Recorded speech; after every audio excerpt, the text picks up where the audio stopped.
Hi, this is Jennifer Brown Lindsay, and this is my fourth discussion question to answer via video for our group discussions. And this week we looked at chapters 2 and 5 in Coaching, the Approaches and Perspectives, and I'm going to refer to the book a bunch tonight, so I have it here. Actually, I have a couple of things highlighted that I felt were so important that I wanted to show y'all on video. So the first question asked, what principle or principles do you find intriguing for effective coaching, and what do you think why do you think they would make such a difference in the coaching relationship? And chapter 2 just really starts off, it's talking about really about an instructional coach being a partnership and keeping that in mind. Excuse me. I feel like the second principle is probably, to me, I feel like it's the most important. It says that teachers should have a choice regarding what and how they learn. And it just goes on to state that in a partnership that both partners are equal, which I feel like is really important, and that they make decisions collaboratively, and that teacher choice is implicit in everything. And the last sentence goes on to say that instructional coaches don't see their job to make teachers think like them. They see their goal as meeting people where they are and offering choices. I would say two things about that. One, if you think about what we learned about last week when we looked at the different personality models, and we talked about how different personalities can affect the way people learn and the way people act and the way people think and their behaviors and their beliefs and things like that. I think that directly ties into what this number 2 is saying here. It's not your job as a coach to make a teacher think like you. It's your job as a coach to bring out the best in that possible teacher. And I also think that one of my favorite quotes says that you have to meet people at their map of the world. And I think that's exactly what this is saying. You have teachers that you're going to work with that are going to have more experience, less experience. They're going to work at different types of schools in different situations, different settings, different grades, different subjects. And I think that it's important that you meet them where they are. And like I said, and part of that is really offering a choice, because when they have a choice, they have buy-in. And I think that buy-in is extremely critical in the coaching practice. One of the things that this chapter also talked about is different ways of how instructional coaches, like how they build relationships and how they enroll their people that they're going to coach through one-on-one, small group presentation, large group presentations, who to choose, who to coach and who to focus your time on. And the fifth one talked about administrative referral. And while I understand the need for that, basically sometimes the administrative team meets and they decide, okay, we're seeing these issues either in walkthroughs or things going on in the classroom. But I would think that this would be the least desirable type of teacher to work with for a coach, because in my opinion, going back to the second principle that I talked about was giving teachers choice. In this situation, a lot of times, I don't think the teacher's really going to feel like they have a choice. I think they're going to feel more like they're being reprimanded. They're being told that they have to do this because they have a problem. So I think that's a very fine line. And you have to be very careful, because I'm not sure that that's the ideal type of coaching relationship. So in summary, I feel like the second, the choice was really the most important principle in the coaching relationship for me. And then whenever we moved on to chapter 5, so let's talk about classroom management. When I was in school, everybody talked about classroom management and how important it was, and what I have learned in the last 2.5 years, that since I did my student teaching, and this is my second year in my own classroom, is that if you don't have classroom management, nothing else matters. I teach at a school. I have 21 students right now. I teach at a school that is severely socioeconomically disadvantaged. I believe we're practically 100% free and reduced lunch.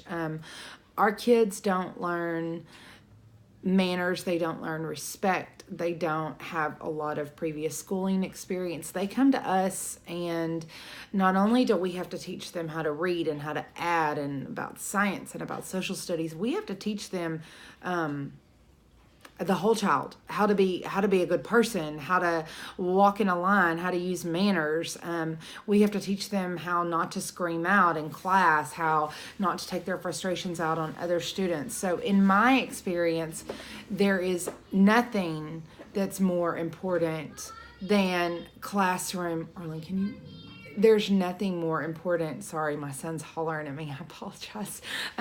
There's nothing more important than classroom management. And with that being said, I wanted to show y'all this because while I cannot tell this to my principal, because unfortunately I do need my job to pay my bills. See right there where it says role of the administrator?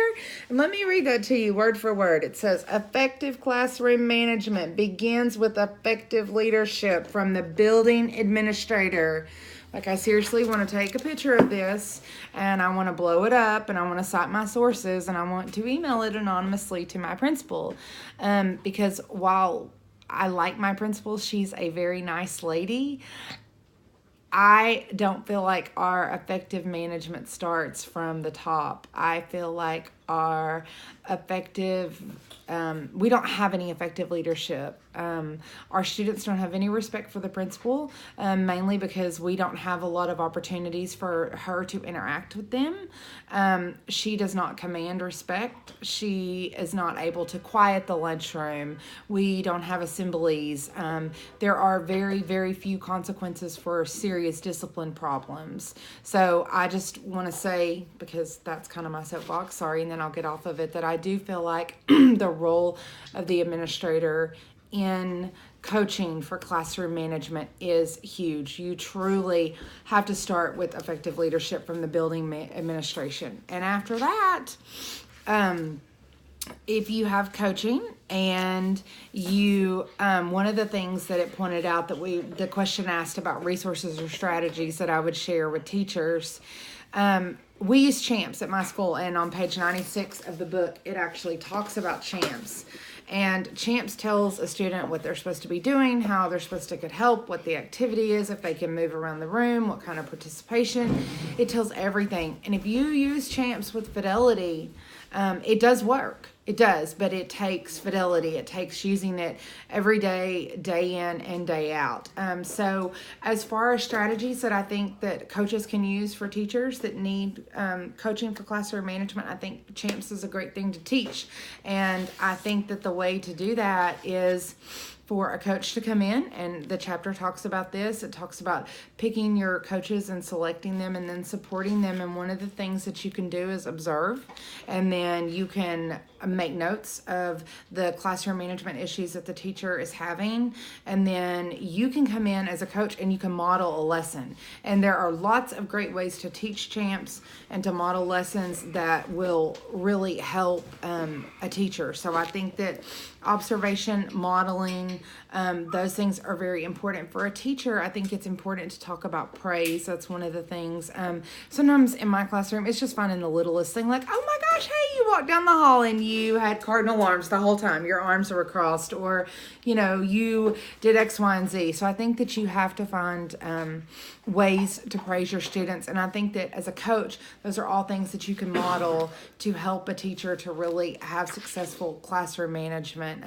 You can help them, teach them procedures, how your students come in the morning, what they do so that they're not off task, so that they're not running around the room.